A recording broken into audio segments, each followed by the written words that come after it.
জীবনের কোনো পরিস্থিতিতে যদি এই দৃশ্যটা আপনার সামনে আসে যে আপনি যাদের থেকে সাপোর্ট পাওয়ার আশা রাখার পরও সাপোর্ট পাচ্ছেন না, আপনরাই দূরে সরে যাচ্ছে, মনে রাখবেন আপনার আল্লাহ আপনার উপর দয়া করা শুরু করেছেন। সুবহানাল্লাহ।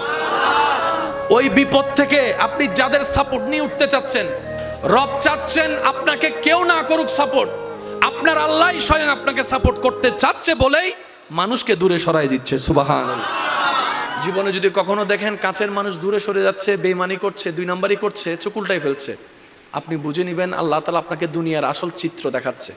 আপনি যেন বুঝতে পারেন আপনার আপন বলতে আল্লাহ ছাড়া, আপনার আপন বলতে আপনার নবী ছাড়া আসলে আর কেউ নাই, আসলে কেউ নাই, আসলে কেউ নাই।